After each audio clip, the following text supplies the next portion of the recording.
하나님 말씀 보겠습니다. 하나님 말씀은 신명기 8장 1절에서 3절까지입니다.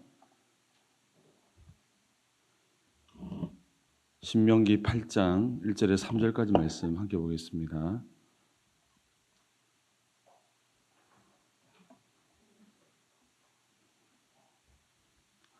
우리 교독해서 함께 보겠습니다. 신명기 8장 1절에서 3절까지입니다.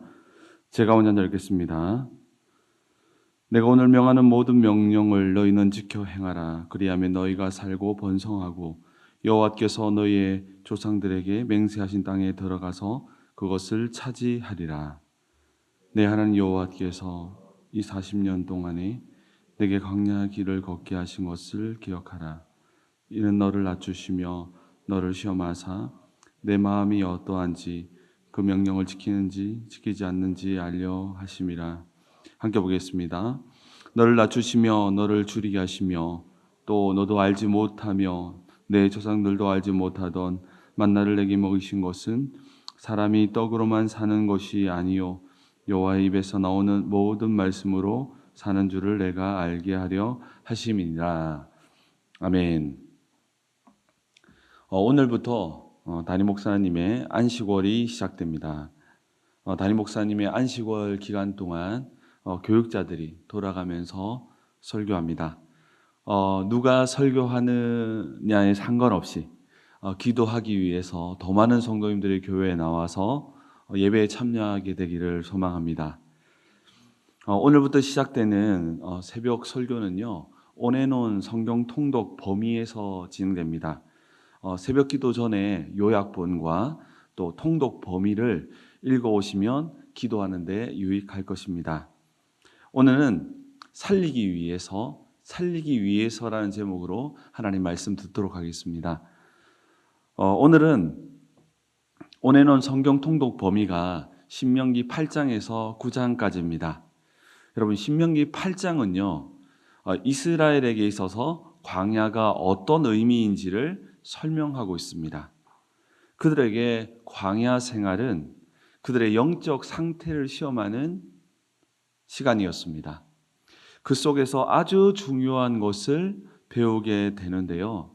그것은 바로 하나님의 법에 순종하는 법입니다.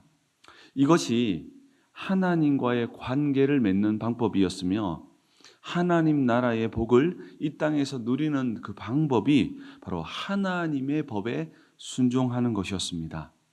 신명기 9장은요, 하나님께서 이스라엘을 선택하시고 약속의 땅, 가나안 땅에 들어가게 된 배경을 보여줍니다.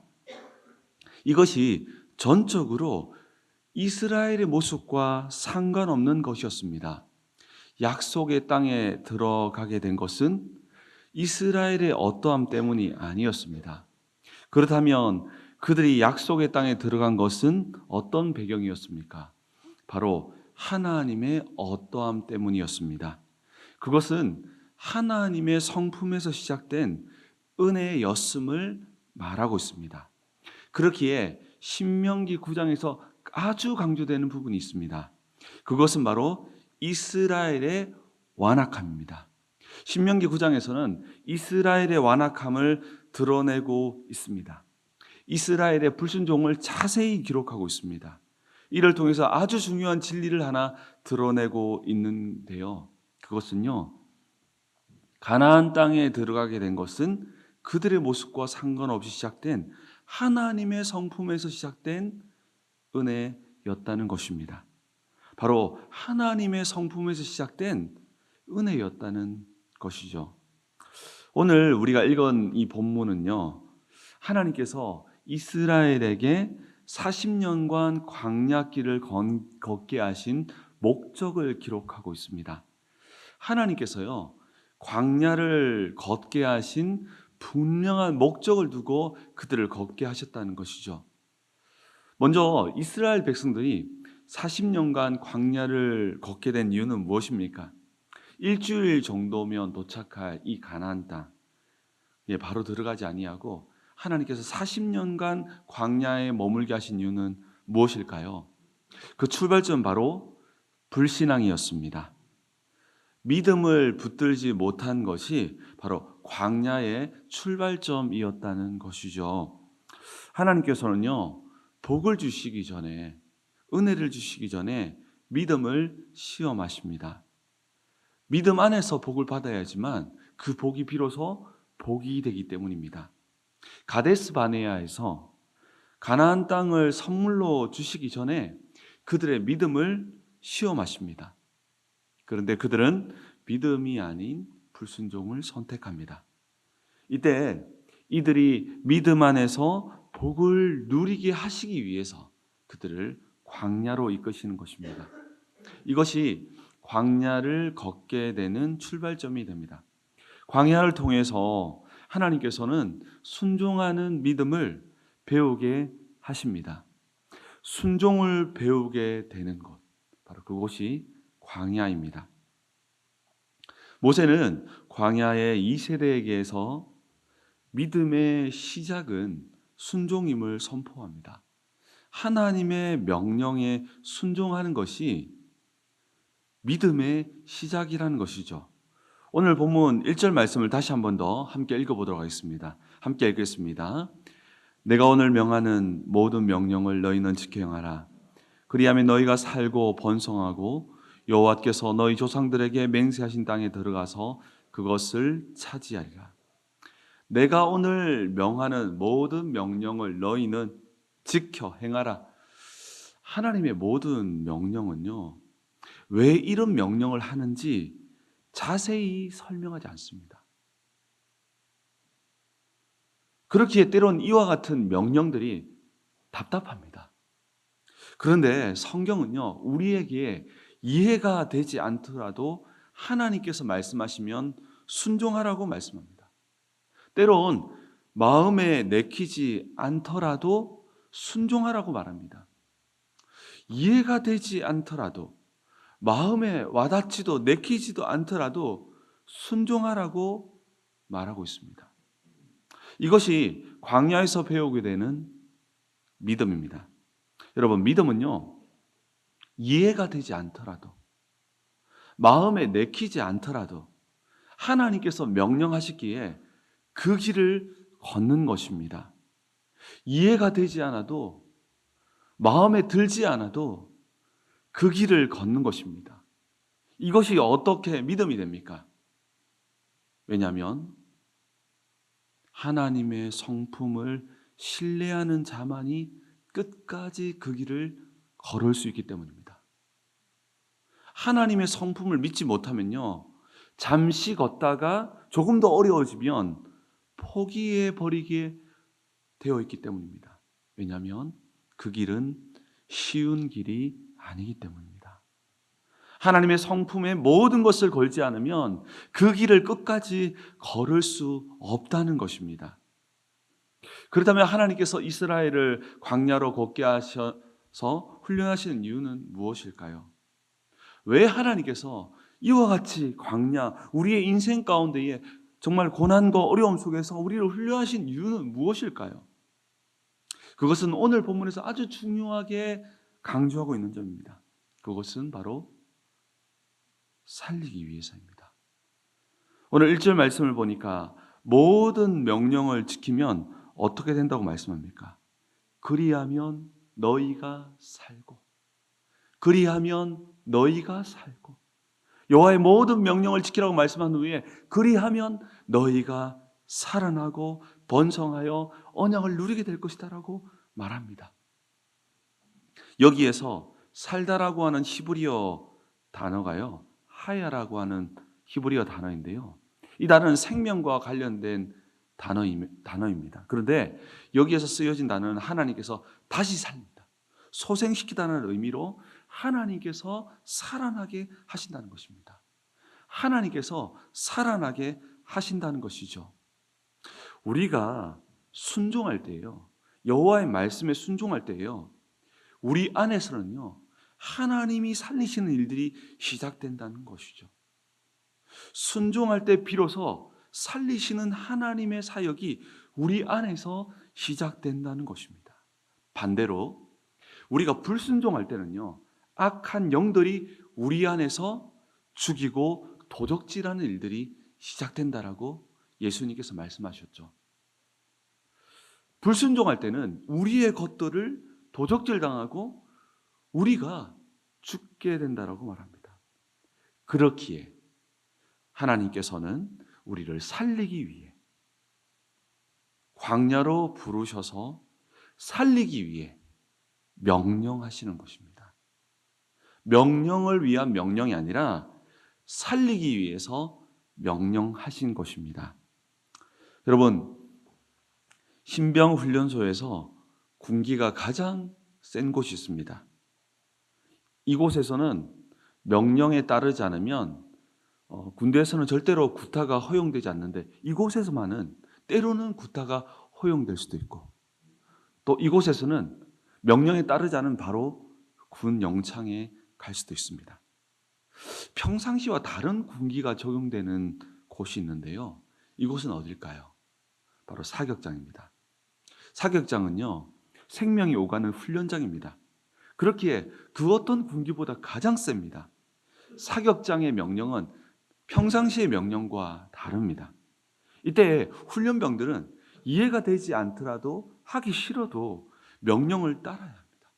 왜냐하면 생명이 달려있기 때문입니다. 이와 같이 하나님께서도요, 생명이 달려있기 때문에 우리에게 명령하시고 때로는 그 명령에 따르지 않으면 징계하시는데요, 징계를 위한 징계가 아니라 바로 살리기 위해서 징계하시고 때로는 심판하신다는 것입니다. 불순종과 순종의 문제는 단순한 윤리의 문제가 아닙니다. 우리가 순종했다, 불순종했다, 이건 단순히 윤리의 문제가 아니라 어떤 문제일까요? 생명의 문제입니다. 그렇게 하나님께서는 살리기 위해 강하게 명령하시는 겁니다. 하나님 명령이 강할수록 왜 이리 강하냐라고 생각할 수도 있지만 더욱 살리기를 원하시는 하나님의 숨은 마음이 그 안에는 숨겨져 있다는 것입니다. 광야 40년은 이스라엘을 포기하지 않으시는, 살리기 위해서 포기하지 않으시는 그 하나님 마음이 숨겨져 있습니다. 그 말씀을 기록해 놓은 곳이 오늘 1절이라는 것입니다. 이제 광야를 마치고 가나안 땅에 정착한 후에 이스라엘이 기억해야 할 것이 있습니다. 바로 2절 말씀인데요. 우리 2절 말씀도 함께 다 같이 한번 읽어보겠습니다. 읽겠습니다. 시작. 내 하나님 여호와께서 이 40년 동안에 내게 광야의 길을 걷게 하신 것을 기억하라. 이는 너를 낮추시며 너를 시험하사 내 마음이 어떠한지 그 명령을 지키는지 지키지 않는지 알려 하심이라. 아멘. 여러분, 모세는요, 가나안 땅에 정착한 후에 이스라엘에게 기억해야 할 것이 있는데요, 기억할 것을 말씀하는데요, 그것은 하나님은 광야를 걷게 하시는 하나님이심을 기억하라고 말합니다.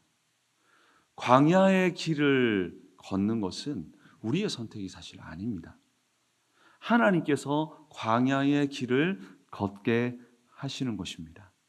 광야는요, 하나님께서 걷게 하시는 겁니다. 우리가 만약 지금 광야와 같이 앞이 보이지 않고 막막하고 숨 막히고 죽을 것 같은 상황이라면, 그 길 걷고 있다면 그것은 하나님께서 걷게 하셨고 하나님께서 함께 걷고 있다는 사실을 믿어야 합니다. 하나님께서는 우리를 낮추는 자리인 광야를 걷게 하신 것은 바로 우리를 살리기 위함임을 기억해야 합니다. 바로 하나님의 명령에 순종하는 체질로 바꾸심으로 우리 삶 자체가, 우리 인생 자체가 살아나는 인생이 되기를 원하신다는 것입니다. 그렇기에 이스라엘 백성들에게 사는 길인 순종의 길을 붙들 것을 말씀하는 것입니다. 왜냐하면 하나님은 우리를 포기하지 않으시기에 불순종의 체질, 우리가 죽으려고 하는 체질로 나아갈 때에 광야로 이끄셔서 살리시는 분이 하나님이시고, 그렇기에 하나님은 우리를 광야로 걷게 하시는 분이시라는 겁니다. 그러면서 하나님께서는 한 가지 진리를 가르치기 위해서 40년 동안 만나를 먹이셨다라고 말씀합니다. 무려 이 한 가지 진리를 깨닫게 하기 위해서 무려 40년 동안이나 만나를 먹이셨다라고 말씀합니다. 그것이 얼마나 중요했기에 무려 40년 동안이나 그 한 가지 진리를 가르치기 위해서 만나를 먹이신 이유는 무엇일까요? 그 해답이 바로 3절입니다. 우리 마지막으로 3절 말씀 함께 읽도록 하겠습니다. 읽겠습니다. 시작. 너를 낮추시며 너를 줄이게 하시며 또 너도 알지 못하며 내 조상들도 알지 못하던 만나를 내게 먹이신 것은 사람이 떡으로만 사는 것이 아니요 여호와 입에서 나오는 모든 말씀으로 사는 줄을 내가 알게 하려 하심이니라. 아멘. 여러분, 만나를 통해서 무려 40년 동안이나 만나를 통해서 정말 이스라엘에게 정말 꼭꼭 주길 원했던 진리가 있습니다. 그것은 사람은 땅의 떡이 아닌 하늘의 떡을 먹어야 산다는 것입니다. 사람은요, 땅이 아닌 하나님을 쳐다보아야 생명을 얻게 되고 살아난다는 것입니다. 살아난다는 것이죠. 하나님께서 우리를 살리시는 방법은요, 하늘을 바라보는 것입니다. 하늘의 것을 먹는 것입니다. 그것은 바로 하나님의 말씀이며 생명의 떡이 되시는 그리스도십니다. 하나님께서는요, 이스라엘에게 땅의 것이 아닌 하늘의 것을 먹어야 산다라는 것을 가르치기 위해서 무려 40년 동안이나 만나를 먹였지만 그들은 여전히 땅의 것을 먹어야 산다라고 불평하고 원망하고 나아갔던 어리석음을 우리는 성경을 통해서 확인하고 있습니다. 우리는 어떻습니까? 우리에게도 우리의 마음 가운데 정말 하늘의 것을 먹어야 산다라고 말하고 있습니까? 아니죠. 그래서 땅의 것을 먹어야 살 수 있습니다라고 말하고 있습니까? 오늘 우리가 읽은 본문은요, 이와 같이 광야에 대해서 이야기하면서 강조하는 단어가 있습니다. 그 단어는 바로 산다라고 하는 단어입니다. 광야는 세상의 눈으로 보면 모든 것이 죽어나가는 곳입니다.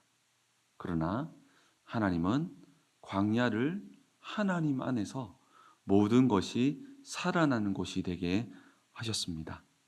사랑하는 성도 여러분, 지금 고난과 환난 속에 있으십니까? 이유 없는 그런 고난과 어려움 속에, 환난 속에 나만 겪는 것 같고 나만 혼자 버려둔 것 같은 혹시 마음이 드십니까? 세상의 눈으로 보면 우리 인생의 어려움들과 고난들은 마치 우리 인생이 내리막길로 내려가는 것 같고 마치 모든 것이 죽어나갈 것 같습니다. 그런데 아닙니다. 우리가 선 그곳은 하나님 안에서 모든 것이 살아나는 것임을 성경은 말하고 있습니다. 바로 하나님이 살리시는 현장이 바로 광야이며 우리 인생의 광야라는 것입니다. 이것이 광야의 길을 걷게 하신 하나님을 기억할 때 얻게 되는 지혜입니다. 하나님의 생명력이 가장 강력하게 임하는 것은 평탄할 때가 아니라 바로 광야라는 것입니다. 여러분, 하나님은요, 우리를 살리기 위해서 지금도 명령하고 있습니다. 때로는 이해가 되지 않습니다. 때로는 마음에 내키지 않습니다. 그럼에도 불구하고 우리에게 명령하신 이유가 무엇입니까? 살리기 위해서입니다. 그리고 그 명령에 순종하는 체질로 만들기 위해서 때로는 광야로일 것입니다. 왜냐하면 우리가 순종할 때 비로소 우리가 살게 되기 때문입니다. 하나님께서 살리기 위해서 지금도 명령하고 있습니다. 그렇게 우리는 살기 위해서 능동적으로 순종해야 합니다. 불순종과의 영적인 싸움을 진행해야 합니다. 어쩌면 우리의 영적인 싸움은 이해가 되지 않아도, 마음이 내키지 않아도 그 길을 걸어가는 것입니다. 순종과 불순종의 영적인 싸움 가운데 있다는 것이죠. 이때 우리는 순종을 선택함으로 살아나야 합니다. 관상용 해수어 아시죠? 집에서 키우는 이 바다 해수어를 기생충이나 바이러스에 감염되었을 때에 간단히 치료하는 방법이 있습니다. 그것은 무엇이냐면 잠시 민물에 집어넣어 버리는 겁니다. 그러면 해수어에 사는 물고기는 민물에 들어가면 굉장히 고통스러워합니다. 근데 그 과정을 통해서 기생충과 바이러스가 치료되기도 한다는 것입니다. 마치 광야는 때로는 이와 같습니다. 하나님은 때로는 우리를 살리기 위해서 민물과 같은 광야로 이끄시기도 한다는 겁니다. 이때 죽을 것 같지만 죽지 않는다는 사실을 믿어야 합니다. 죽을 것 같지만 지금 이 순간은 살아나고 있음을 잊지 말아야 한다는 것입니다. 광야에서 강조되고 있는 단어는 죽다가 아닙니다. 살다라는 단어입니다. 하나님께서 우리가 살아나는 것을 중요하게 생각하신다는 것입니다. 그렇게 우리는 살아나야 합니다. 우리는 말씀에 순종함으로 살아나야 합니다. 우리는 하늘을 쳐다봄으로, 하늘의 양식을 먹음으로 살아나야 합니다. 우리는 믿음으로 언약의 축복을 누림으로 살아나야 하는 것입니다. 복의 근원은 바로 우리가 살아나는 것입니다. 그렇게 신명기 8장 16절 우리가 읽지 않았지만 제가 읽어드리겠습니다. 내가 조상들도 알지 못하는 만나를 광야에서 내게 먹이셨나니 이는 다 너를 낮추시며 너를 시험하사 마침내 내게 복을 주려 하심이었느니라. 마침내 내게 복을 주려 하심이었느니라. 그 복이 무엇입니까? 살아나는 것입니다. 예수님께서도 이 복을 누리라고 말씀하는데요. 오늘 결론의 말씀입니다. 오늘 교재에 기록해 놓았는데요. 요한복음 4장 34절에 예수께서 이르시되 나의 양식은 나를 보내신 이의 뜻을 행하여 그의 일을 온전히 이루는 이것이니라. 양식은 무엇입니까? 밥은 무엇입니까? 먹으면 살아나고 힘을 얻는 것입니다. 예수님께서도 하나님을 향한 복종, 하나님을 향한 순종이 바로 살아나는 복임을, 또 그 복을 누리고 있음을 말씀하고 있습니다. 오늘 말씀을 통해서 순종함으로 그리스도 안에서 살아나는 축복을 누리게 되시기를 주의 이름으로 축원합니다. 하나님 말씀 보겠습니다. 하나님 말씀은 신명기 11장입니다. 신명기 11장 26절에서 32절까지 말씀 보겠습니다. 신명기 11장 26절에서 32절까지 말씀입니다.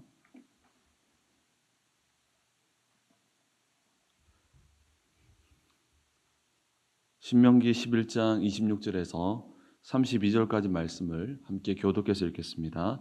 제가 먼저 한 절 읽겠습니다.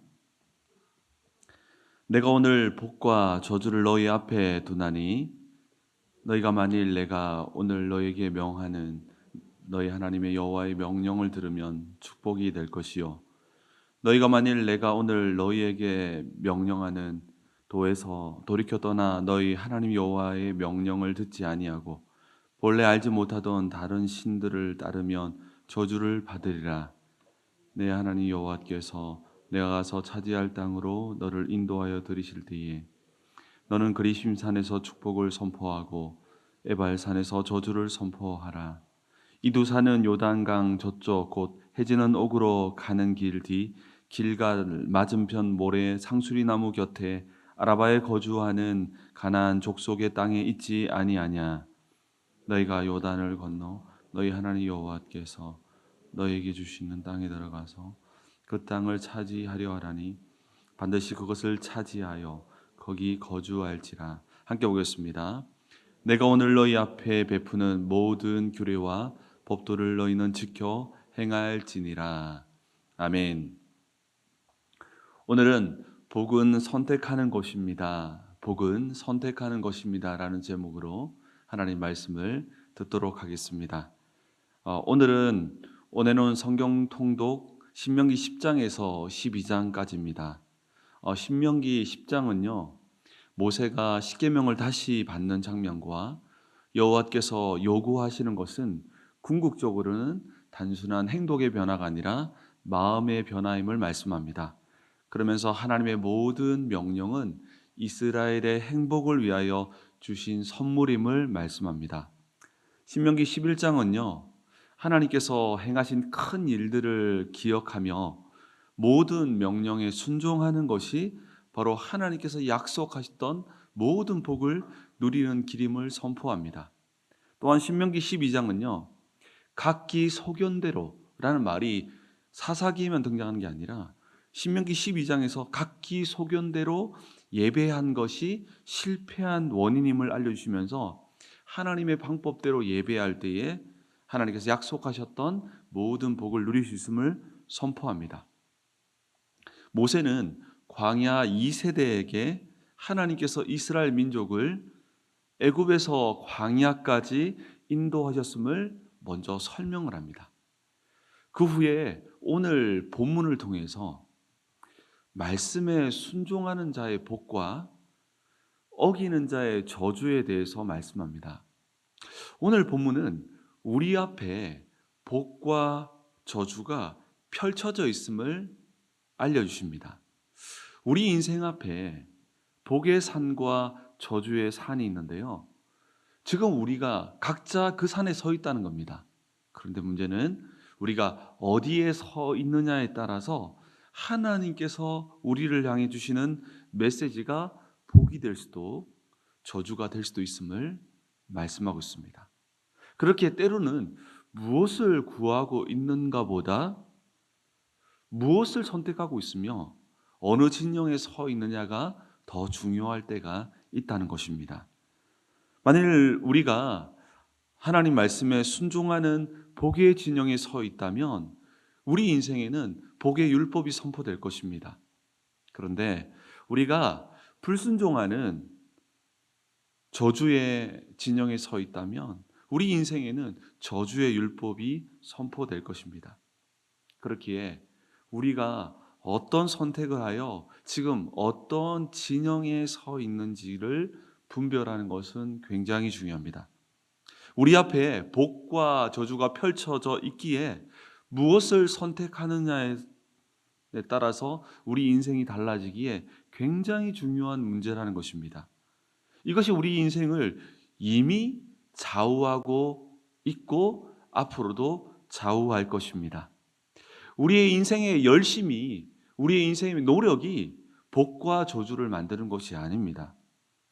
복과 저주가 되게 하시는 영역은 하나님의 영역입니다.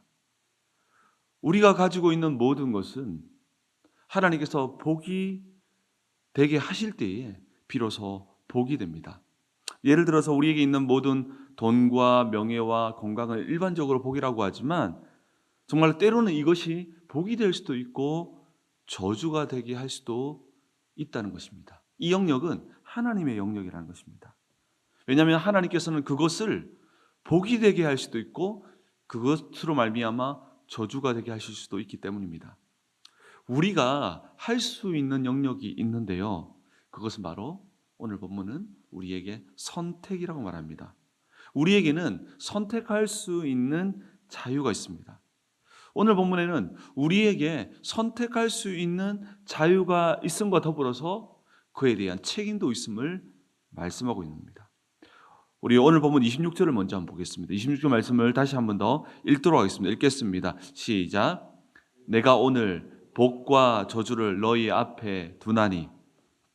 내가 오늘 복과 저주를 너희 앞에 두나니.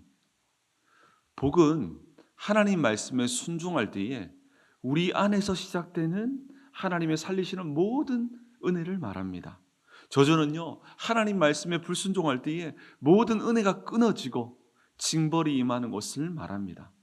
하나님께서는요, 가나안 땅에 들어간 후에 순종의 삶을 통해서 살아나는 인생을 살 것인가, 아니면 불순종의 삶을 통해서 어둠에 사로잡힌 인생을 살 것인가에 대한 선택에 대한 질문을 던지고 있는 것입니다.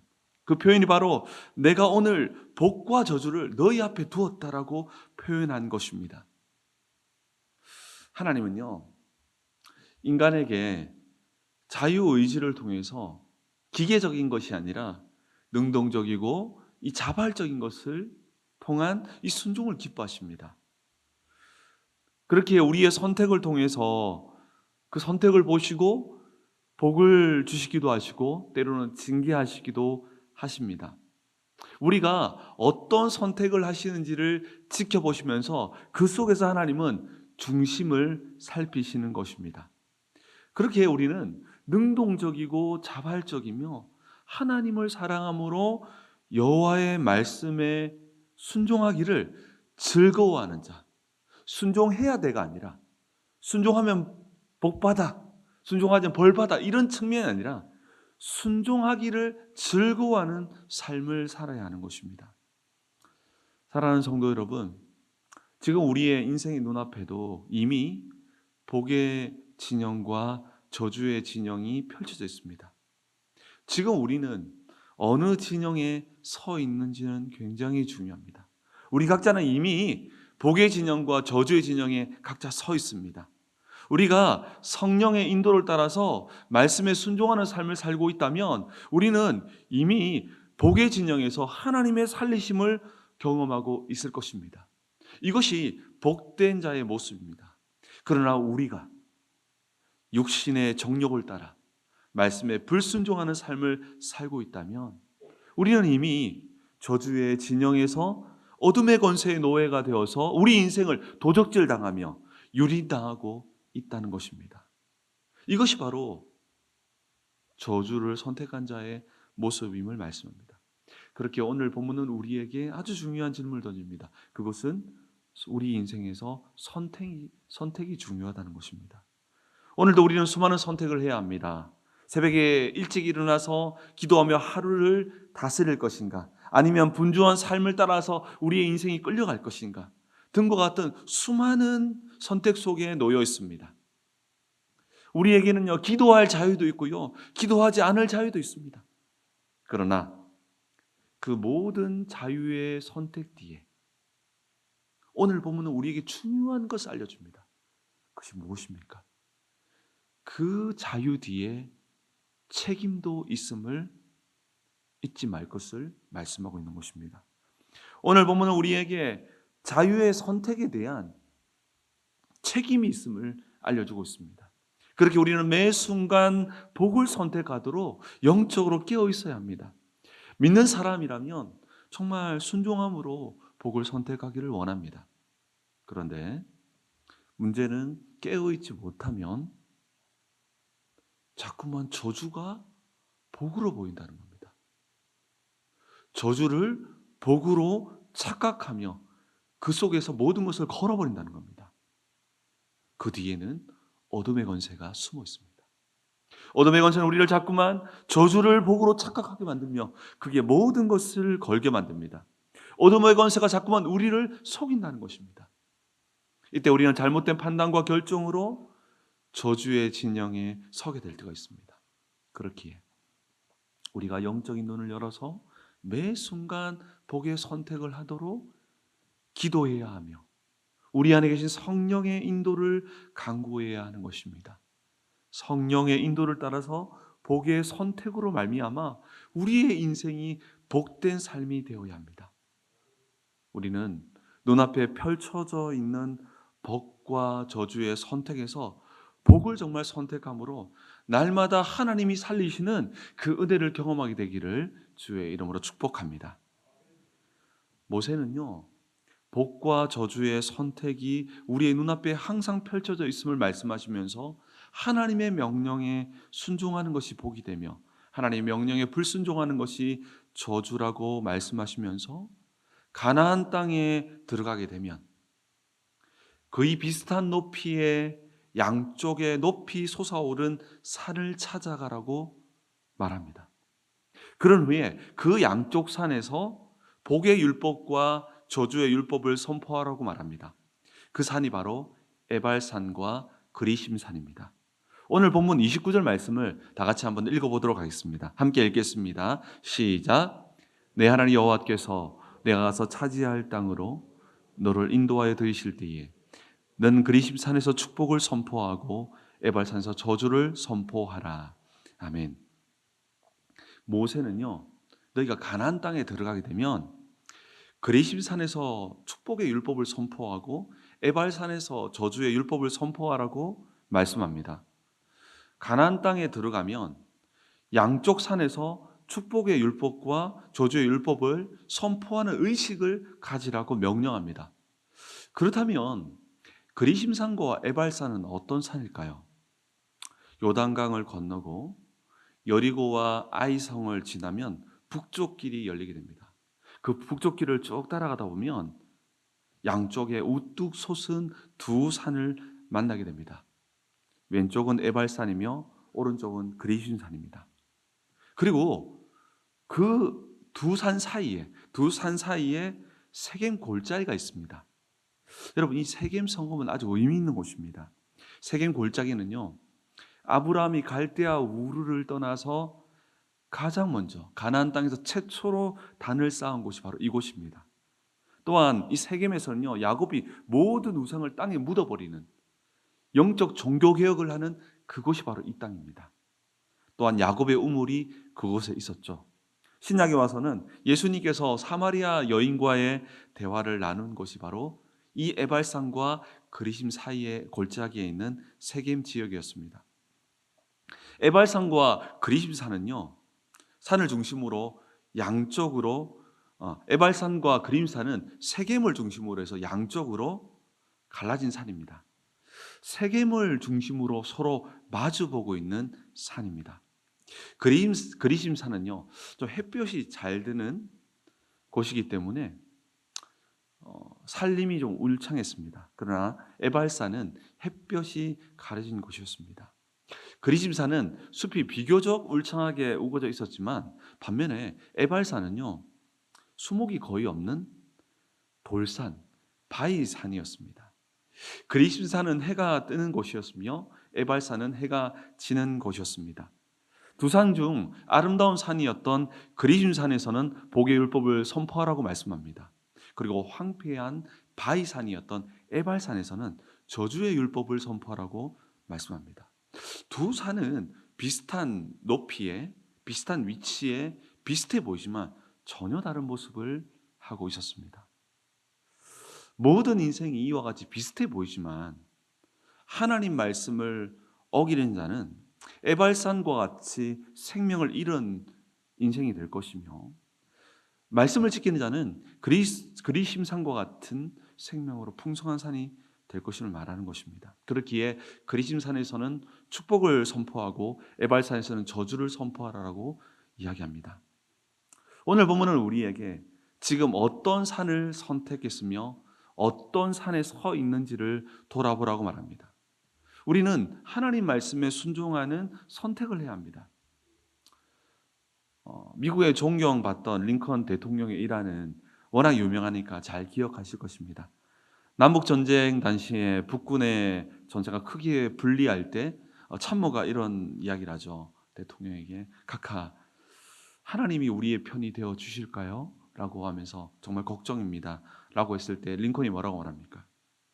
오직 나의 염려는 내가 하나님 편에 서 있는가가 염려이다라고 말하며 그것이 바로 승패를 가르게 될 것이라고 이야기하고 있습니다.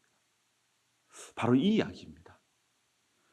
지금 우리가 복을 구하고 있는가 보다 중요한 것이 있습니다.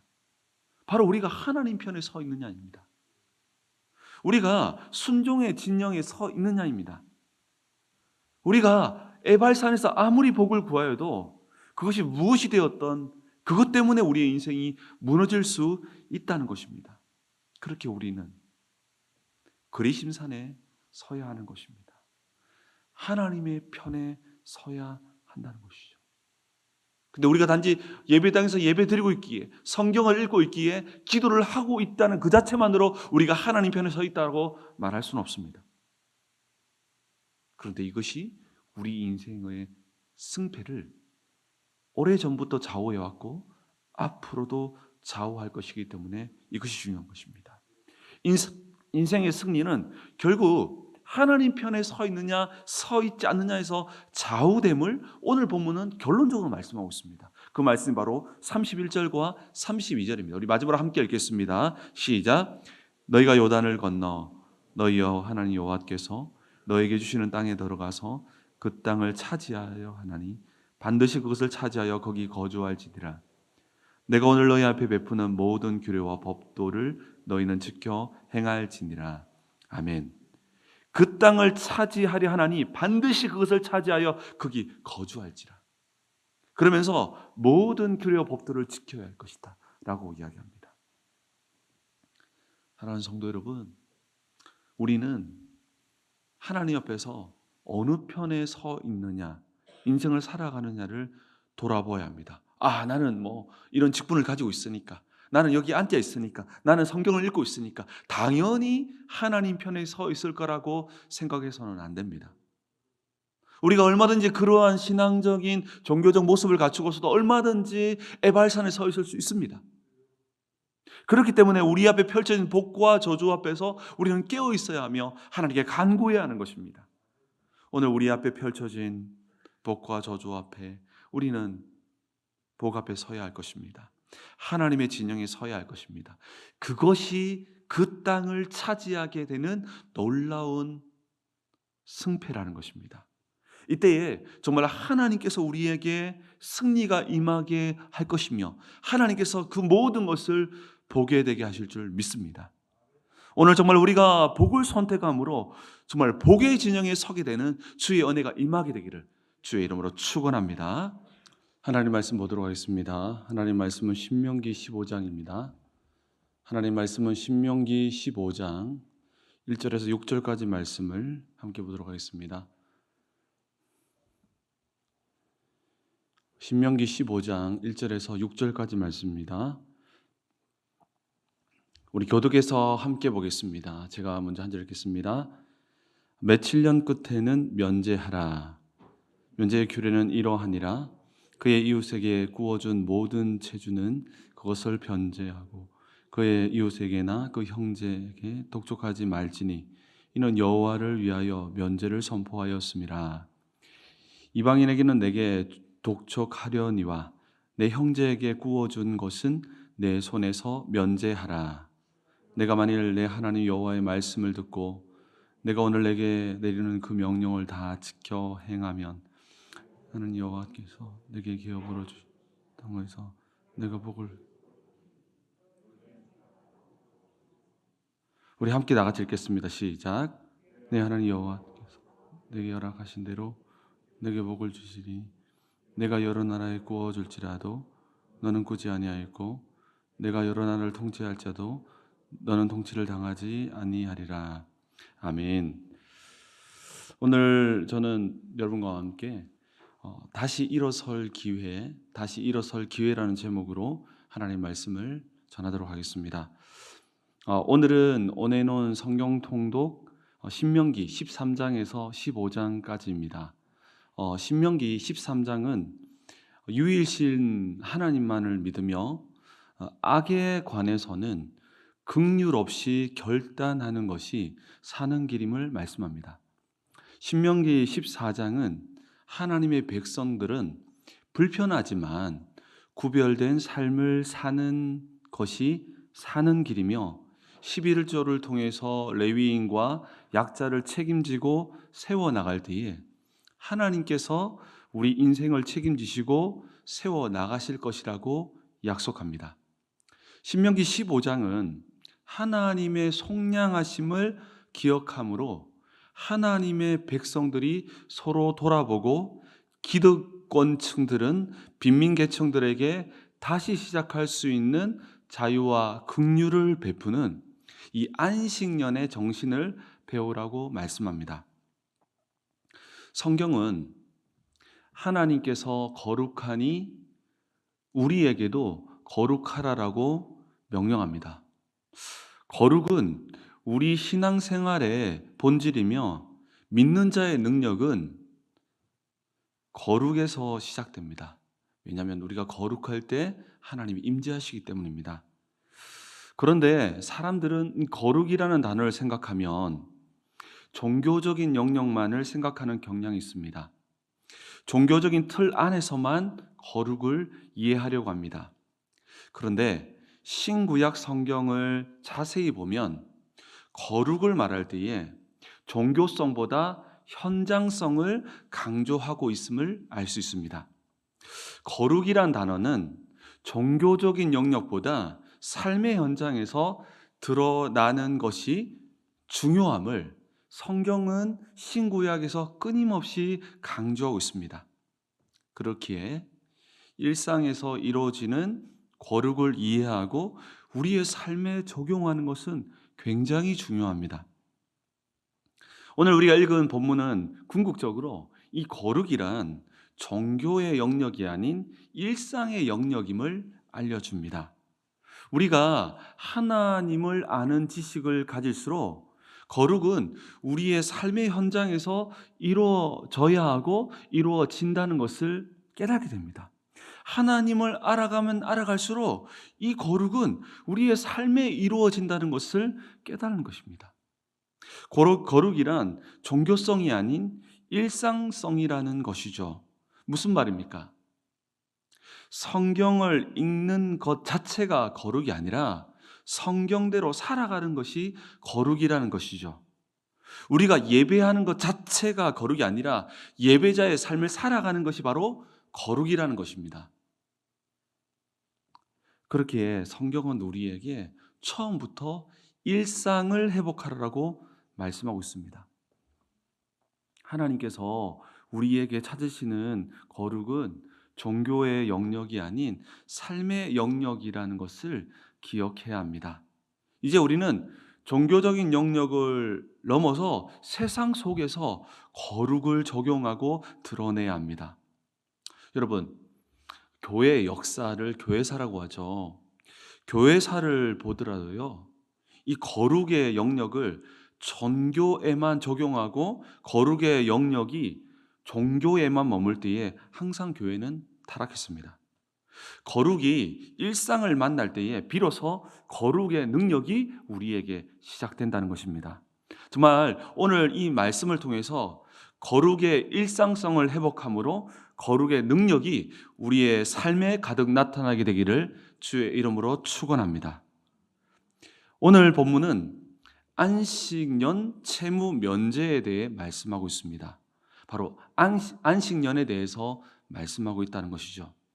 여러분, 그렇다면 먼저 안식년, 이 안식년은 어떤 날이며 어떤 의미입니까?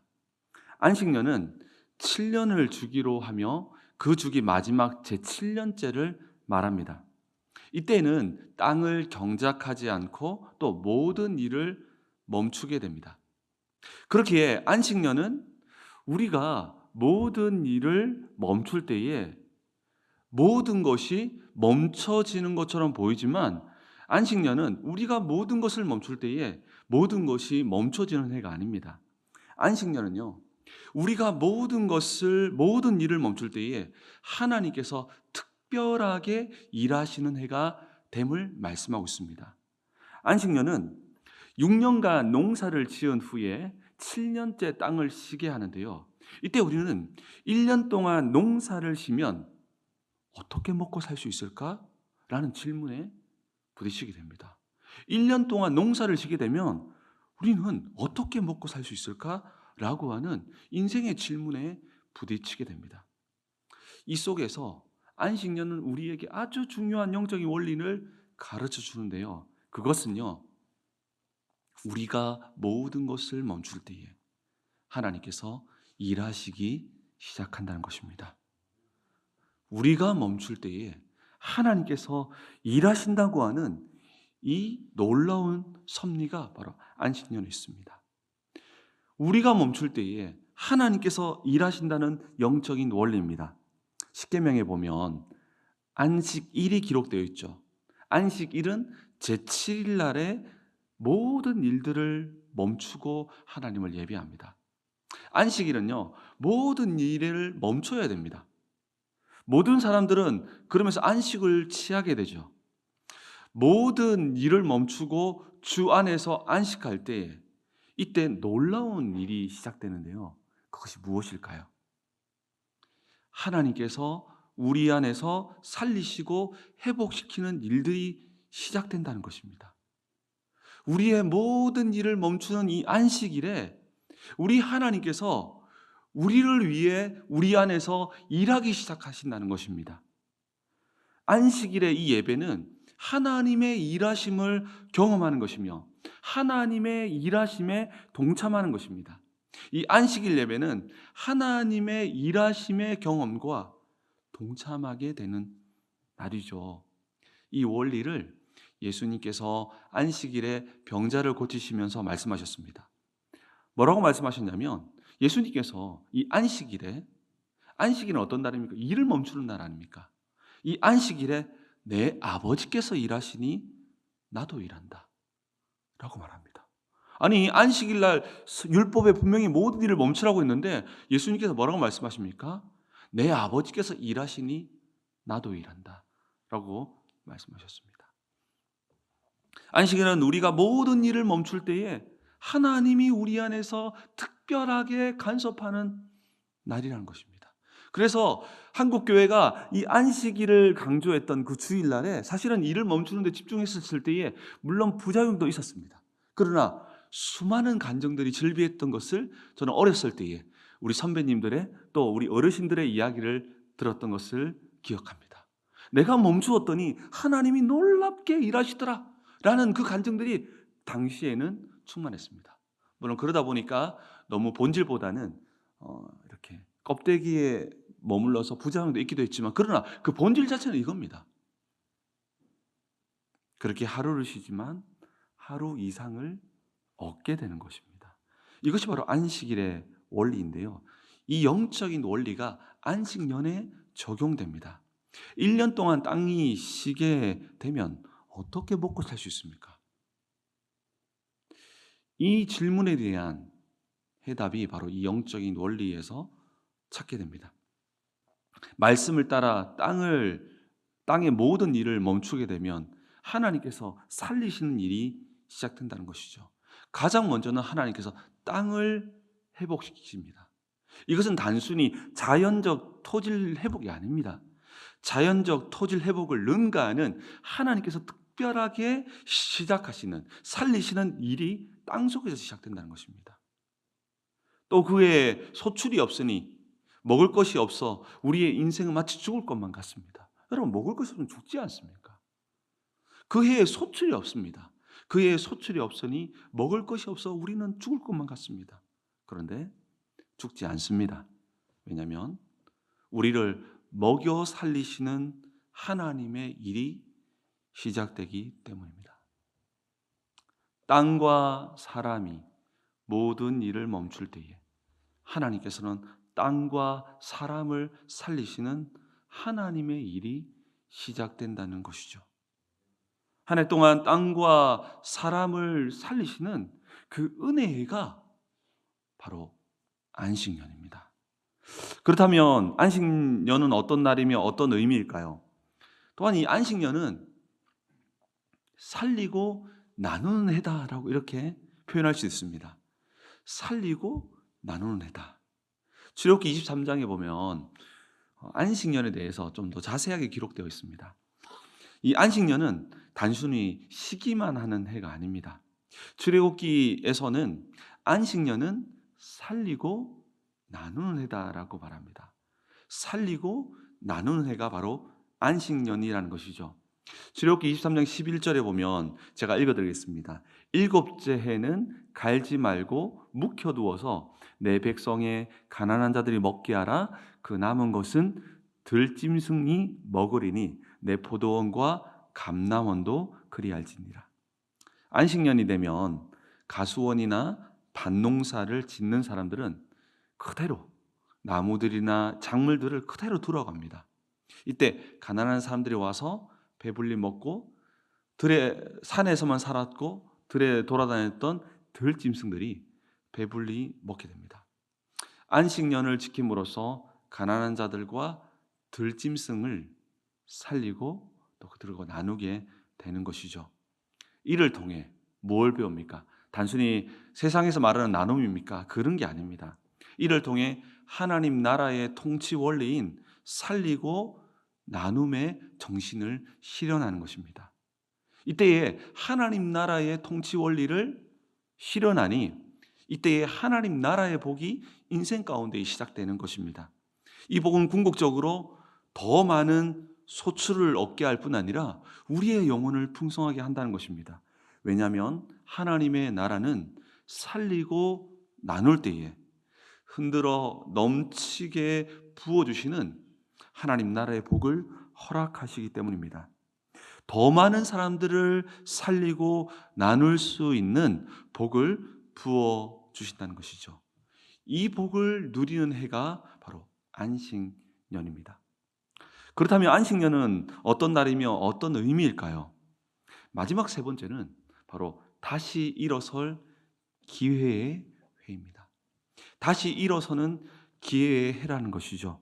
오늘 본문 1절과 2절 말씀을 다시 한 번 더 다 같이 읽어보았으면 좋겠습니다. 우리 1절과 2절 말씀 같이 읽겠습니다. 시작. 매 제7년 끝에는 면제하라. 면제의 구례는 이러하리라.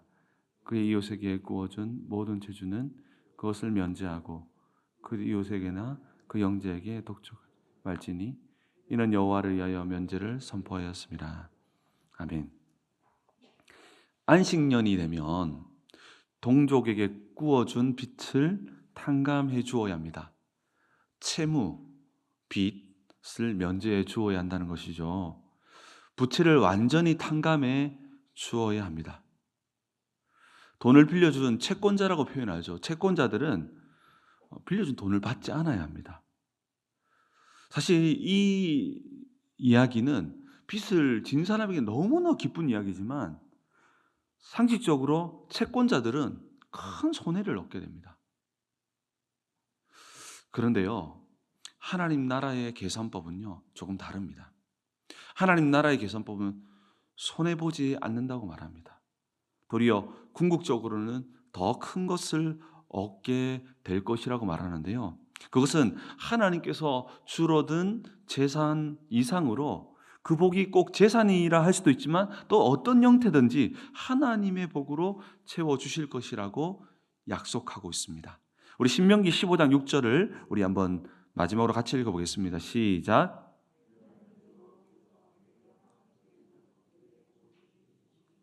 여러 나라를 구워줄지라도 너는 굳이 아니하였고 내가 여러 나라를 통치할 때 너는 통치를 당하지 아니하니라. 아멘. 여러분, 안식년은요, 가난한 자들의 빚을 면제해 주는 해입니다. 근데 오늘 본문에서는 채무 면제에 대해서 독특한 표현을 하고 있습니다. 여러분, 분명히요, 빚을 면제해 주는 것은 누구를 위한 일입니까? 가난하고 빚진 자를 위한 일입니다. 채무에 허덕이는 자를 분명히 위한 일 아닙니까? 근데 오늘 본문은 아주 독특한 표현을 사용하고 있습니다. 오늘 본문 2절을 보면 이렇게 표현합니다. 마지막에 보니까 오늘 신명기 15장 2절의 하반부를 보니까 이는 여호와를 위하여 면제를 선포하였습니다. 이는 여호와를 위하여 면제를 선포하였습니다. 여호와를 위하여. 오늘 본문에서 안식년의 채무 면제는 누구를 위한 행위라고 말씀합니까? 가난한 자를 위하여, 채무자를 위하여 표현하지 않습니다. 누구를 위하여라고 표현합니까? 놀랍게도 여호와를 위하여, 여호와를 위하여라고 표현하고 있습니다. 이 속에 아주 중요한 거룩의 원리가 숨어 있습니다. 오늘 본문은 분명하게 가난하고 빚에 속박당한 자를 위한 변제입니다. 그런데 여호와를 위한 것이라고 말씀하고 있습니다. 여기에서 어떤 우리는 거룩의 원리를 발견합니까? 가난한 자에게 하는 것이 곧 하나님께 하는 것이라는 것입니다. 우리의 일상에서 가난한 자를 돌아보는 것은 그냥 윤리를 행하는 것이 아닙니다. 바로 하나님을 섬기는 일임을 율법에서 가르쳐주고 있다는 것입니다. 그 표현이 바로 여호와를 위하여 면제를 선포하였습니다. 이러한 성경의 원리는 예수님께서도 가르치셨습니다. 소자에게, 작은 자에게 빚을 탕감해 줌으로써 다시 일어설 수 있는 기회를 주는 것입니다. 여러분, 탕감은요, 도저히 일어설 수 없는, 그러니까 빚을 못 갚았겠죠. 다시 일어설 수 있는 기회를 주는 것입니다. 다시 일어설 수 있는 기회를 주는 것이죠. 예수님께서도 종교의 영역이 아닌 소자, 작은 자에게 한 것이 곧 누구에게 한 것이라고 가르쳤습니까? 곧 하나님께 한 것임을 가르쳤습니다. 이것이 바로 거룩의 일상성입니다. 안식년이 되기까지 빚을 갚지 못했다는 것은 인생이 묶여 있어서 벗어날 수 없는 자들입니다. 스스로 해결할 수 없어서 종으로 전락할 수도 있습니다. 그런데 안식년이 되면 이들에게 채무를 면제해 줍니다. 소자에게 빚을 탕감해 줌으로써 다시 이들이 일어설 수 있는 기회를 주는 것입니다. 다시 일어설 수 있는 기회를 주는 것. 다시 시작할 수 있는 기회를 주는 것입니다. 이것이 여호와를 위한 일이며 이것이 바로 여호와를 위한 최고의 예배라는 것입니다. 사람을 살리고 세워나가는 것이 바로 하나님이 기뻐하시는 최고의 예배라는 것입니다. 최고의 거룩이라는 것입니다. 하나님은 하나님의 형상을 가진 사람이 동과 사람의 노예가 되는 것을 기뻐하지 않습니다. 안식일을 통해 넘어진 자들이 다시 일어설 수 있도록 돕는 것, 이것은 여호와를 위한 일이며 이것은 여호와를 위한 예배라는 것입니다. 하나님께서는 지금도 가난한 자들과 연약한 자들과 넘어진 자들과 실족한 자들을 다시 일으켜 세우시기를 원하시기 때문입니다. 이러한 하나님의 살리시는 사역에 동참하는 것이 바로 안식년의 정신이며 안식일의 정신이라는 것입니다. 사랑하는 성도 여러분, 이와 같이 거룩은 일상에서 시작되어야 합니다. 종교 영역에서만 머물러서는 안 됩니다. 거룩은 우리의 가정, 학업, 직장 이와 같은 관계에서 나타나야 합니다. 거룩은요, 실제로 우리의 호주머니에서 나타나야 하는 것입니다. 거룩은요, 실제로 우리의 모든 시간에서 나타나야 하는 것입니다. 이것이 진정한 예배이며 이것이 오늘 우리가 함께 모여서 말씀을 듣고 기도하는 목적이라는 것입니다. 이를 위해 우리는 은혜를 받고 성령을 구하며 우리의 연약함을 위해 하나님의 강함을 구하는 것입니다. 안식년의 채무 면제는 사람들로 하여금 다시 일어설 기회를 주는 것입니다. 그런데 이것이 여호와를 위한 일이며 하나님을 위한 최상의 예배라는 것이죠. 왜냐하면 예배는요, 하나님의 기쁨을 구하는 것이기 때문입니다. 그렇게 우리는 여호와를 위한 거룩의 일상성을 회복해야 하는 것입니다. 오늘 말씀을 통해서 여호와를 위한 거룩의 일상성을 회복하는 저와 여러분 되길 주의 이름으로 축원합니다. 오늘 보신 하나님의 말씀은 신명기 16장 1절에서 8절 말씀입니다. 신명기 16장 1절에서 8절 말씀입니다. 제가 가지고 있는 성경 구약 성경 287면에 있습니다.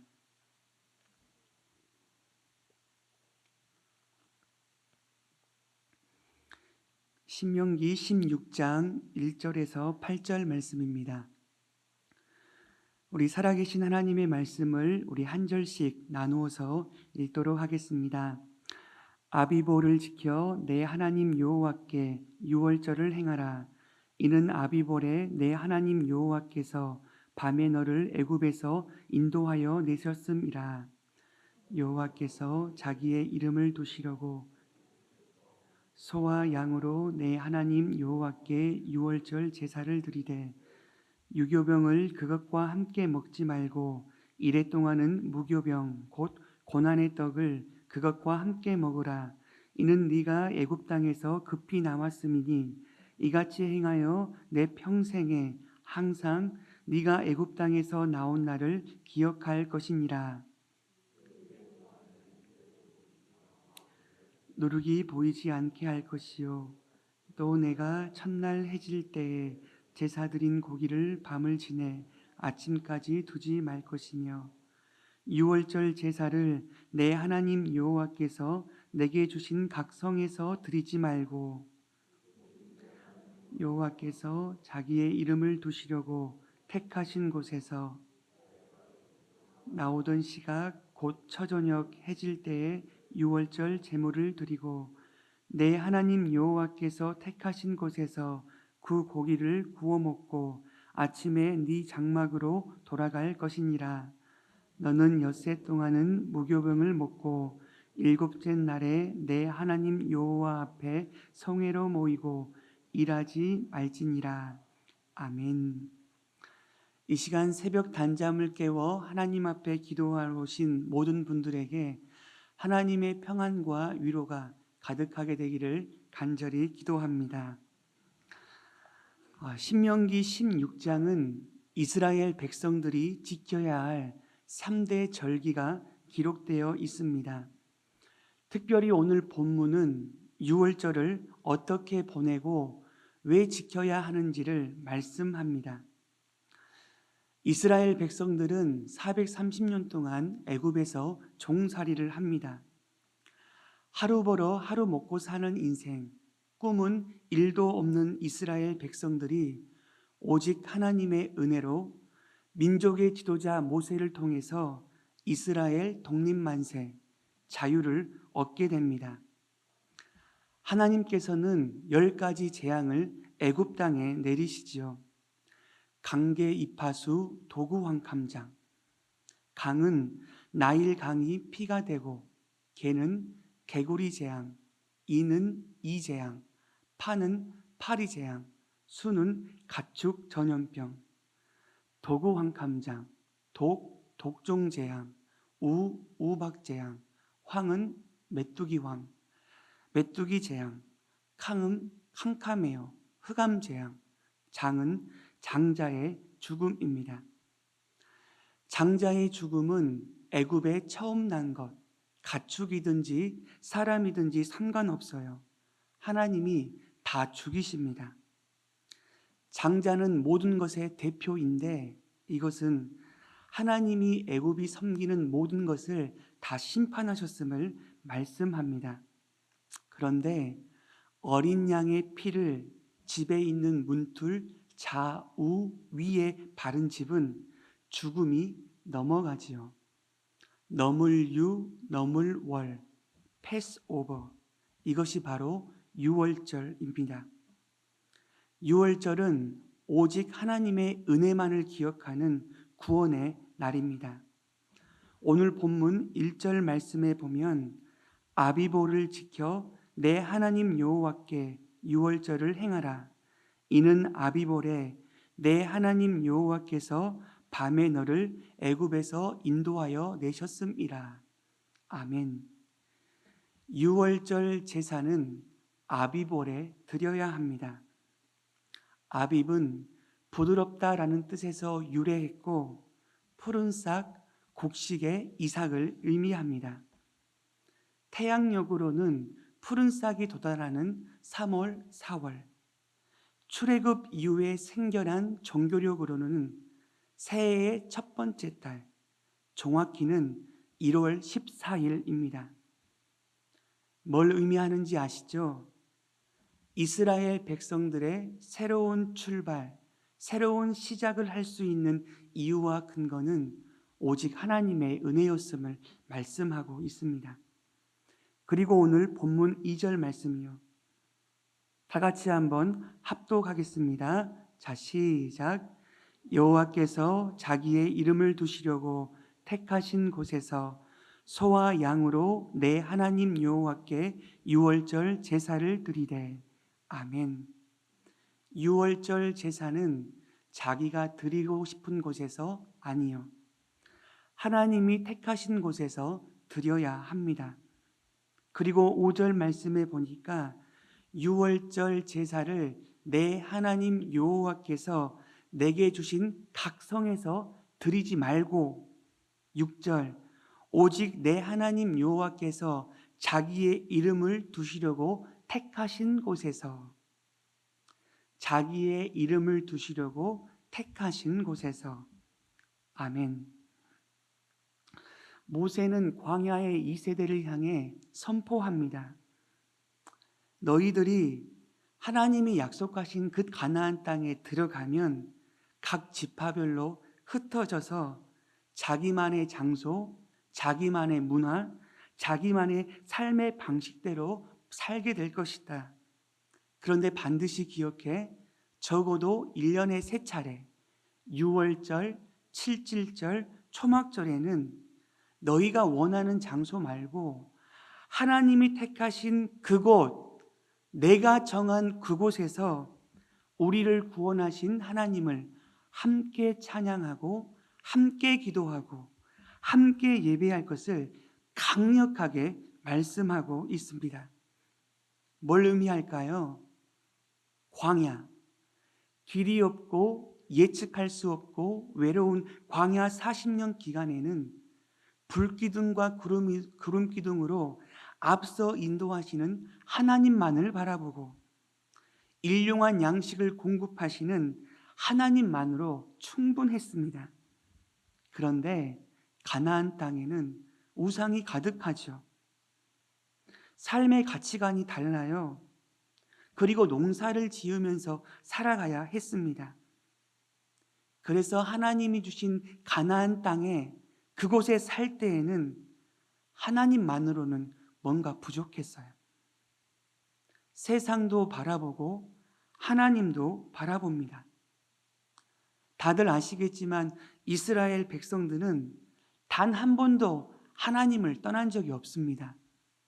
하나님도 섬기고 세상도 섬겼고 양다리를 거치는 것뿐이죠.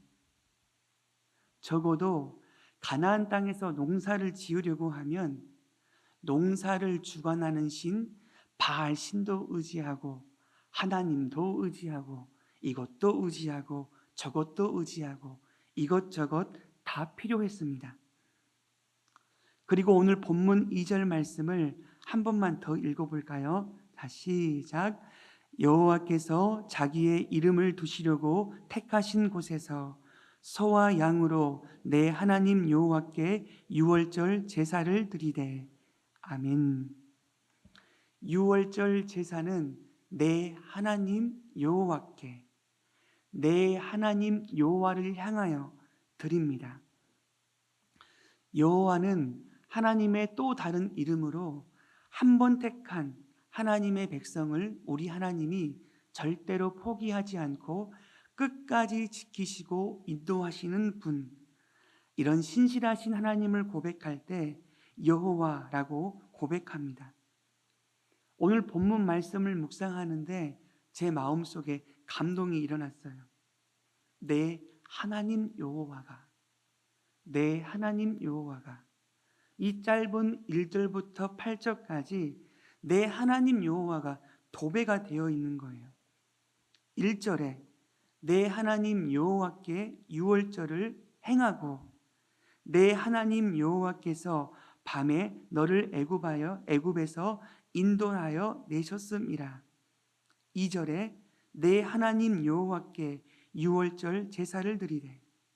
5절 내 하나님 여호와께서. 6절 오직 내 하나님 여호와께서. 7절 내 하나님 여호와께서. 8절 내 하나님 여호와 앞에서. 내 하나님 여호와. 모세의 심정이 느껴지시죠? 이 신명기는 임종을 앞둔 민족의 지도자 모세가 광야 2세대를 향하여 나는 가나안 땅에 못 들어가지만 피를 토하는 심정으로 광야 2세대에게 강력하게 선포하고 있는 것 아닙니까? 너희가 인생을 살아가면서 가나안 땅에 도달하고 도착하고 그 땅을 차지하게 되면 반드시 기억해라. 너희가 믿는 하나님은 여호와 하나님이다. 너희가 믿는 하나님은 다른 옆집 하나님, 옆집 아저씨 하나님이 아니라 네가 믿는 하나님, 너의 하나님이다. 이것을 반드시 기억해라. 피를 통하는 심정으로 이 모세가 광야 2세대에게 선포하고 있습니다. 무엇이 중요한지 알죠. 어떤 인생이 행복한 인생인 줄 아는 거예요.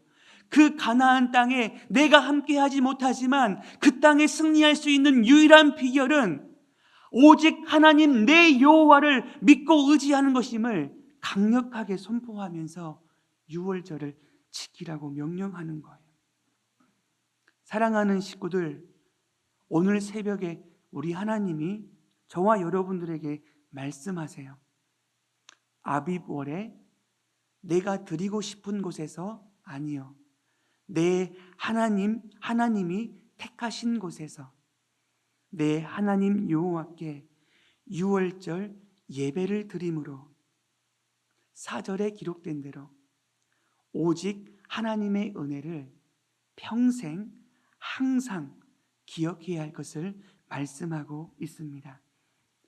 사랑하는 귀한 식구들, 새벽 단잠을 깨워 이 시간 예배하러 오셨는데 오늘 이 시간 오직 주님의 은혜가 아니면 아무것도 할 수 없음을 고백하는 저와 여러분들에게 오직 주님의 은혜만을 기억하는 아름다운 시간 되기를 간절히 소망합니다. 왜 그럴까요? 오늘 말씀에 기록된 대로 저와 여러분들의 인생은 하나님의 은혜로 시작되었고 하나님의 은혜로 살아가며 하나님의 은혜로 마무리 되어지기 때문입니다. 그래서 오늘 이 시간 우리가 함께 고백하는 거예요. 우리의 사명, 이것도 하고 봉사도 하고 섬기는 것 너무나 중요하지만 저와 여러분들에게 가장 중요한 사명, 가장 먼저 해야 할 사명은 하나님의 은혜를 공급받는 것인 줄로 믿습니다. 은혜를 공급받는 은혜의 통로는 바로 말씀, 기도, 바로 예배를 통해서 예배가 채워진다는 사실입니다. 사랑하는 귀한 식구들, 예배는 프로스퀴네오, 하나님 앞에 무릎을 꿇고 경배하는 것, 예배, 하나님께 예의를 갖추어 절하는 것이 바로 예배입니다. 한 번의 예배가 우리의 인생을 바뀌게 될 줄로 믿습니다. 은혜를 사모하는 저와 여러분들이 모든 예배 가운데 은혜의 눈으로 하나님, 은혜의 하나님을 눈으로 보고 손으로 만지는 행복한 예배자가 되기를 간절히 소망합니다. 그렇게 되면 문제가 문제되지 않습니다. 문제는 그대로인데 감사가 되어지는 거예요. 없는 것에 불평하지 않고 이미 주신 것에 감사합니다. 매일매일 반복되는 일생 가운데 숨을 쉬게 하신 그 하나님이 맡겨주신 사명을 깨닫고 감당하게 된다는 사실입니다.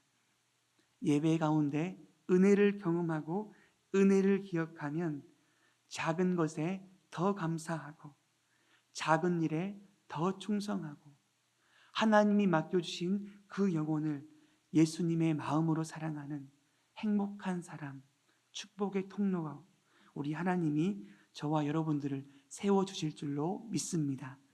각자의 주어진 자리에서 감사로 제사를 드릴 때 감사로 제사를 드리는 자가 나를 영화롭게 하나니 그 행위를 옳게 하는 자에게는 내가 하나님의 구원을 보이리라. 아멘.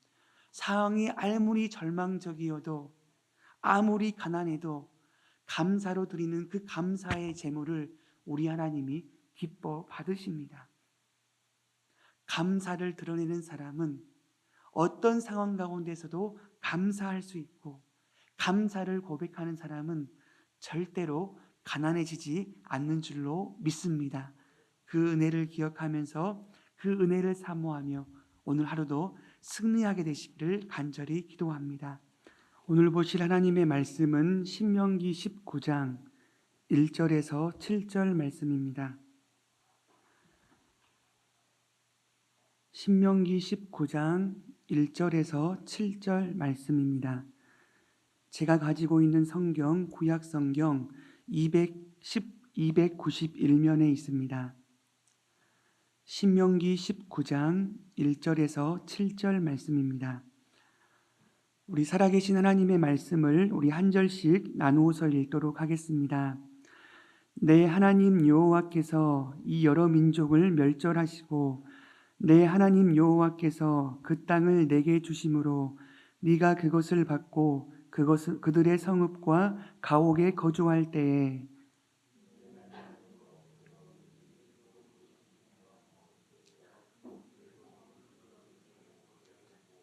내 하나님 여호와께서 내게 기업으로 주시는 땅 전체를 세 구역으로 나누어 길을 닦고 모든 살인자를 그 성읍으로 도피하게 하라. 살인자가 그리로 도피하여 살만한 경우는 곧 누구든지 본래 원한이 없어 그 죽인 일 가령 사람이 그 이웃과 함께 벌목하러 살림에 들어가서 손에 도끼를 들고 벌목하려고 찍을 때에 도끼가 자루에서 빠져 그의 이웃을 맞춰 그를 죽게 함과 같은 것이라. 이런 사람은 그 성읍 중 하나로 도피하여 생명을 보존할 것이니라.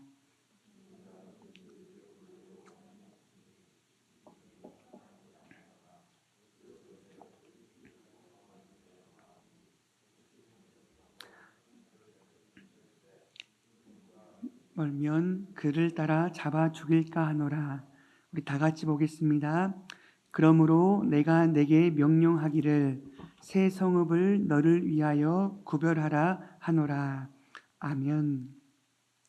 이 시간 새벽 단잠을 깨워 하나님만을 의지하는 모든 분들에게 하나님의 소망과 기쁨이 가득하시기를 간절히 기도합니다. 오늘 온해놓은 성경 통독은 신명기 19장에서 21장까지입니다. 신명기 19장은 도피성 제도가 기록되어 있는데 연약한 우리를 향한 하나님의 사랑이 담겨져 있습니다. 신명기 20장은 전쟁의 수칙으로 가나안 족속과 전쟁을 할 때 어떻게 해야 하는가 이것을 알려줍니다. 그리고 신명기 21장은 다양한 규범들이 기록되어 있습니다. 저와 여러분들의 삶이 거룩하기를 원하시는 하나님의 소원이 담겨져 있습니다. 이 시간 함께 예배하는 저와 여러분들을 통해서 하늘에서 이룬 뜻이 이 땅 가운데 이루어드리는 축복의 통로가 되기를 간절히 기도합니다. 오늘 본문은 도피성 제도입니다. 도피성은 히브리어로 이르 미클라트입니다. 이르 미클라트는 받아들이는 성읍이란 뜻을 가지고 있어요. 누구를 받아줄까요?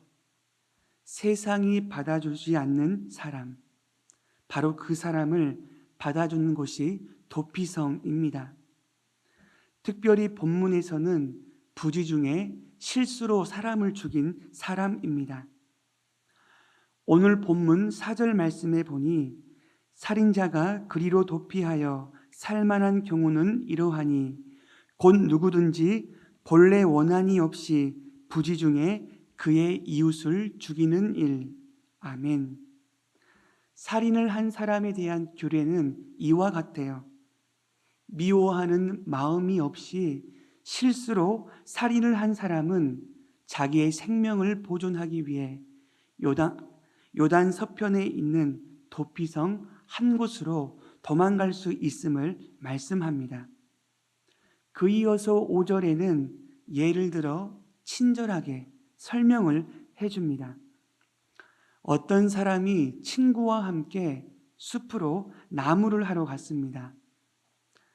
나무를 찍으려고 도끼를 휘둘렸는데 도끼에 날이 빠져서 친구를 향해 갔는데 친구가 맞고 죽게 되었습니다. 5절 하반절, 이런 사람은 그 성읍 중 하나로 도피하여 생명을 보존할 것이니라. 아멘. 그 성읍 중 하나로 도피하여 생명을 보존할 것이니라. 아멘. 도피성은 실수로 살인을 한 사람이 생명을 보호받고 복수와 재복수의 악순환을 끊어줍니다.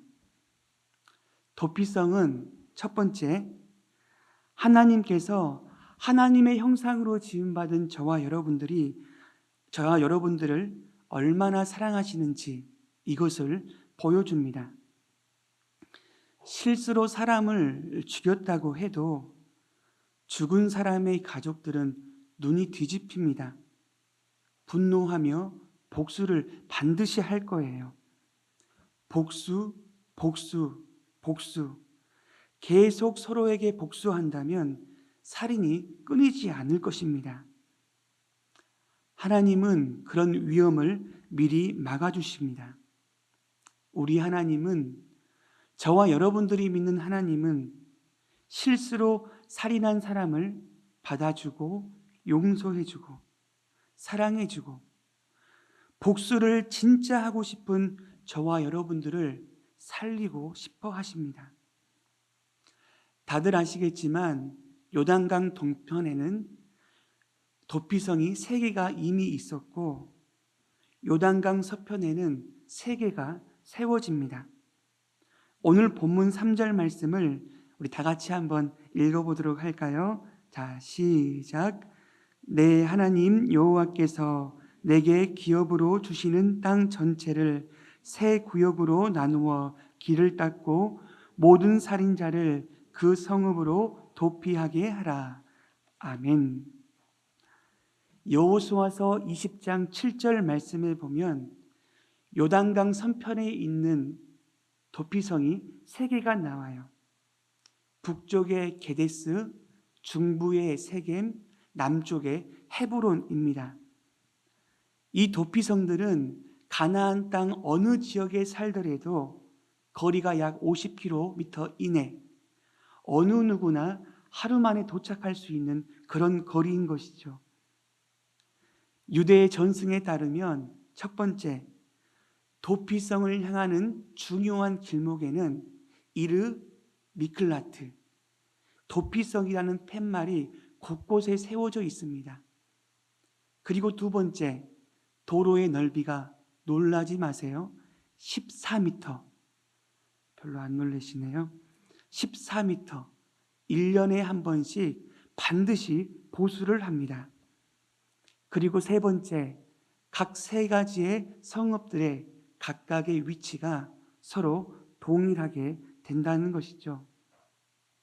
도피성은 누구든지 쉽게 찾을 수 있고 쉽게 피신할 수 있는 가까운 곳에 위치하고 있습니다.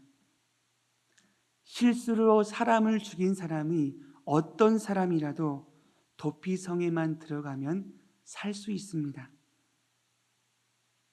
도피성은 누구든지 쉽게 찾을 수 있고 쉽게 피신할 수 있는 곳, 바로 도피성은 연약한 우리에게 주신 하나님의 선물입니다.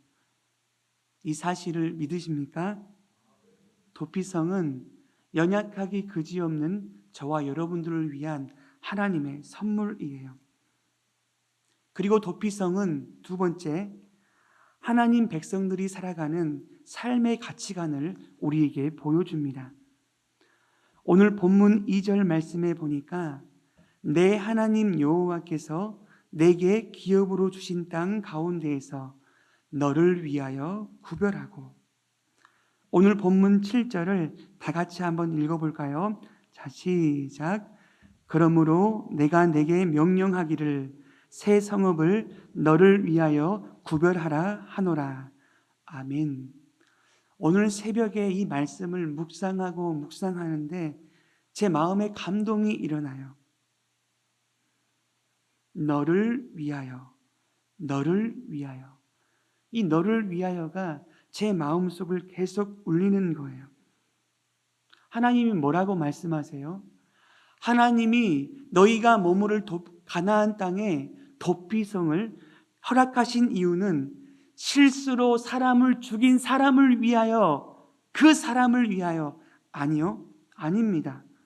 너희를 위하여, 이스라엘 백성들을 위하여, 연약한 저와 여러분들을 위하여 라고 말씀하고 계십니다. 뭘 의미하는지 아시죠? 저와 여러분들은 죄인입니다. 모든 사람이 죄를 범하였음에 하나님의 영광에 이르지 못하더니. 아멘이시죠? 이 세상에는 완전한 사람은 없습니다. 완전한 피해자도 없어요. 우리는 의도하지 않든지 실수하든지 연약하든지 다른 사람에게 상처 줄 수 있고 말로써 다른 사람을 넘어뜨릴 수 있고 힘들게 할 수도 있고, 죽고 사는 것은 혀의 권세에 있나니 말로 사람을 죽일 수도 있습니다. 저와 여러분들은 하나님의 은혜가 절대적으로 필요한 용서받은 죄인입니다. 이 도피성은 하나님 나라의 백성의 가치관이에요. 당시 고대 사회에서는 실수든지 고의든지 상관없어요. 누구든지 사람을 죽였을 경우에는 복수하는 것이 당연합니다.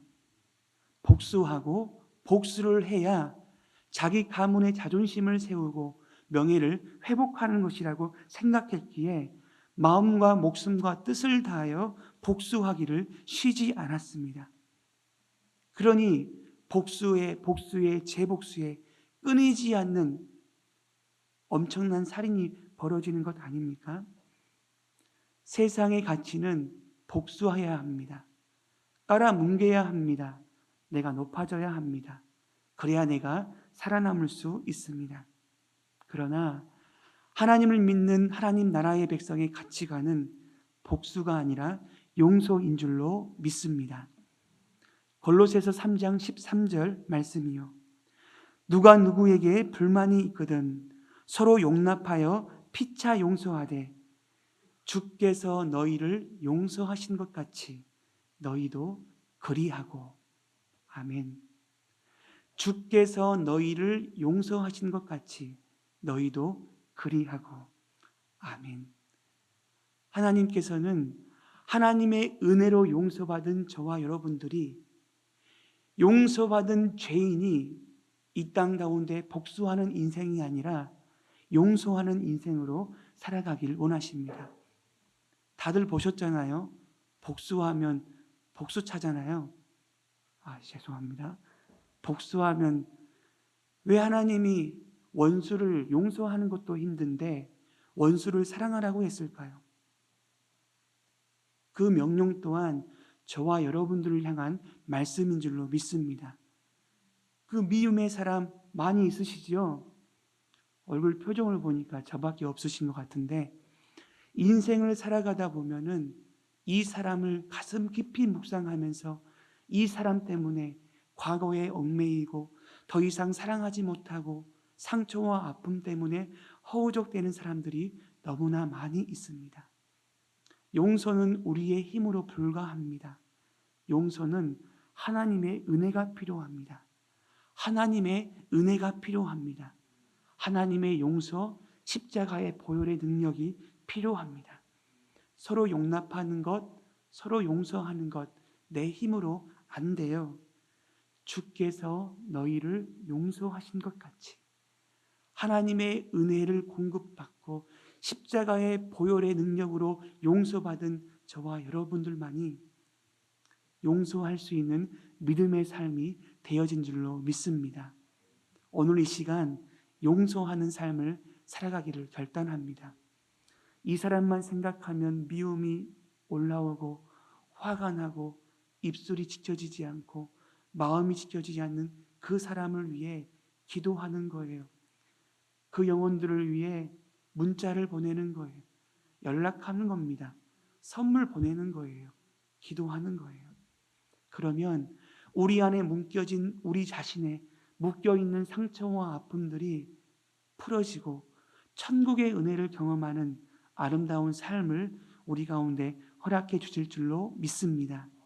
도피성은 오직 주의 은혜, 우리의 구원자는 예수 그리스도임을 예표하는 은혜의 상징, 십자가의 상징일 뿐만 아니라 하나님 나라의 삶의 가치관인 줄로 믿습니다.